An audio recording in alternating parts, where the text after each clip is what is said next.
மழை காலத்தில் சேமித்த குளத்து நீரை நம்பி குறுவை சாகுபடி செய்து அசத்தும் முன்னாள் அமைச்சர் எம்எல்ஏ OS மணியன். நாகை மாவட்டம் வேதாரண்யம் தாலுகா தலைஞாயிறு ஒன்றியம் வாட்டாக்குடியில் முன்னாள் அமைச்சர் OS மணியன் ஒருங்கிணைந்த பண்ணை விவசாயத்தின் மூலம் வெற்றிகரமாக குறுவை சாகுபடி செய்துள்ளார். காவிரி நீரை நம்பி இனி குறுவை சாகுபடி செய்ய முடியாது என எண்ணி தனது வயலில் 8 ஏக்கரில் சில ஆண்டுகளுக்கு முன்பு குளம் வெட்டி தண்ணீரை சேமித்து வருகிறார். அந்த குளத்து நீரை மட்டுமே நம்பிய குறுவை சாகுபடி செய்துள்ளார். இந்த ஆண்டு குறுவை சாகுபடிக்கு மேட்டூரில் உரிய நேரத்தில் காவிரியில் தண்ணீர் திறக்காத நிலையில் குளத்து நீரை மட்டுமே பயன்படுத்தி 20 ஏக்கரில் குறுவை சாகுபடி செய்துள்ளார். மேலும் சொல்ல வேண்டுமென்றால் வேதாரண்யம் தலைஞாயிறு பகுதியில் சுமார் 10,000 ஏக்கரில் குறுவை சாகுபடி செய்வது வழக்கம். ஆனால் இந்த ஆண்டு மேட்டூர் அணைகள் தண்ணீர் திறக்காத காரணத்தினால் 3 விவசாயிகள் அதில் ஒருவர் OS மணியன் குறுவை சாகுபடி செய்து அசத்தல்.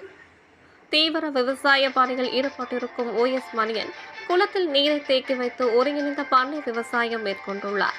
பெரும்பாலான விவசாயிகள் குறுவை சாகுபடிக்கு காவிரி ஆற்றில் இருந்து தண்ணீர் வரும் என்று காத்திருந்த நிலையில் தண்ணீர் வராததால் குறுவை சாகுபடி செய்யவில்லை.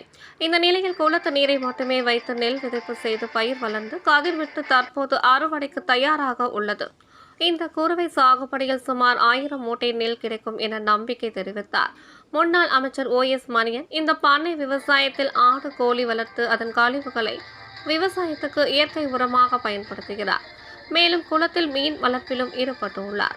விவசாயிகள் காவிரி நீரை நம்பியே இல்லாமல் தங்களது வயல்களில் பண்ணை குட்டைகள் அமைத்து குறுவை விவசாயம் செய்ய வேண்டுமென விவசாயிகளுக்கு முன்னாள் அமைச்சர் OS மணியன் அழைப்பு விடுத்துள்ளார்.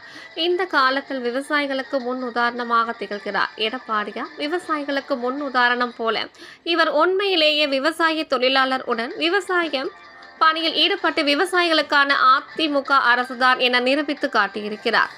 செய்திகளை துல்லியமாகவும் உடனுக்குடன் தெரிந்து கொள்ள நாகை 24 நியூஸை சப்ஸ்கிரைப் செய்து கொள்ளவும். நாகை செய்தியாளர் RS இளங்கோவன்.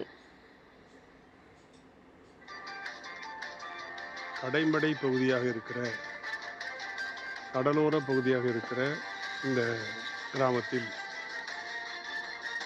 இது வாட்டாக்குடி என்கிற கிராமம், தலைஞாயிறு 4ஆம் சேத்தி என்கிற வருவாய் கிராமம். மேட்டூரிலிருந்து காவிரியில் தண்ணீர் வந்தால் மட்டுமே சாகுபடி செய்ய முடியும், இல்லை என்றால் அறவே முடியாது என்கிற இடம். காரணம், நிலத்தடி நீர் அறவே கிடையாது. நிலத்தடியில் இருக்கிற நீரை நாம் போர் போட்டோ கிணறு வைத்து எடுப்போம் என்றால் கடல் நீரை விட அதிகமான உப்பு நீராக இருக்கும். அதனால் இது நிலத்தடி நீர் பயன்பாட்டுக்கு வராது.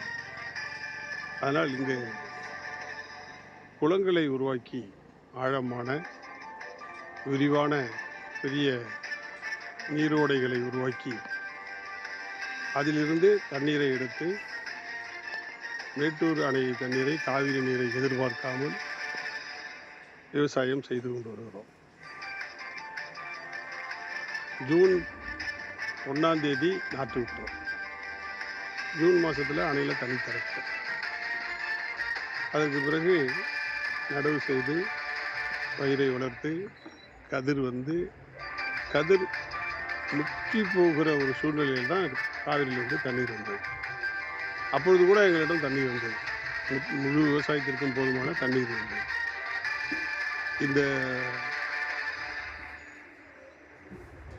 நீர்பிடிப்பு பகுதியை, குளத்தை, ஆழமான குளங்களை உருவாக்கி அதன் மூலம் விவசாயம் செய்வதுதான் காவிரியை நம்பாமல் எதிர்பார்க்காமல் கடைசி நேரத்தில் வந்தால் போதும் என்ற இலக்கோடு விவசாயத்தை நாம் செய்கிறோம்.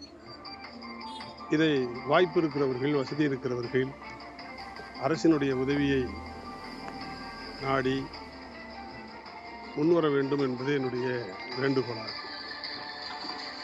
இது சாத்தியமான ஒன்றுதான். இது மயிலாடுதுறை போன்ற பகுதிகளில் நிலத்தடி நீர் நிற்காது. அது மணல் பகுதி, அதனால் பூமிக்கு உள்ளரே போய்விடும். ஆனால் இங்கே துக்கான் என்று சொல்லுகிற சிமெண்ட் தளம் போல இருக்கும். கீழே 10 அடிக்கு கீழே எல்லா இடத்துலையும் நல்ல களியாக இருக்கும், இல்லைனாக்கா சுக்கானாக இருக்கும். அதனால் அந்த எவ்வளவு தண்ணியை வச்சாலும் அது அப்படியே இருக்கும். அது மண்ணுக்குள்ளே போகாது. கீழே வாங்காது. அதனால் இந்த குளங்களை உருவாக்கி குறுகிய கால பயிரை நாம் விவசாயம் செய்ய முடியும், சாத்தியமானது. இப்பொழுது 18 ஏக்கர் ஏடிடி 45, திருப்பதி 5 போன்ற ரகங்களை பயிர் செய்திருக்கிறோம். நாளைக்கு அறுவடை. இப்போ டிபிசியில் நெல் எடுக்கிறதுக்கு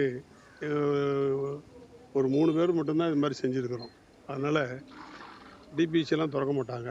அதனால் மாவட்ட ஆட்சியர் இடத்துல மொபைல் கொள்முதல் செய்து கொள்ளுங்கள் என்று கேட்டிருக்கிறோம்.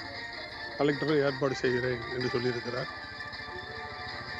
இதுபோல் எல்லோரும் செய்ய வேண்டும், முன்வர வேண்டும் என்பது என்னுடைய வேண்டுகோள். இது கொஞ்சம் கோழி வளர்க்கலாம், கொஞ்சம் ஆடு வளர்க்கலாம், கொஞ்சம் பயன் தரக்கூடிய தென்னை மரங்களை வளர்க்கலாம், குளங்கள் இருக்கிற போது அதில் மீன் வளர்க்கலாம். இதுபோல் பலதரப்பட்ட விவசாய உப காரியங்களை செய்து நாம் வருமானத்தை காண முடியும். அதற்கான நிலையை நாம் உருவாக்கி கொள்ள வேண்டும் என்று நான் எல்லோரையும் கேட்டுக்கொள்கிறேன்.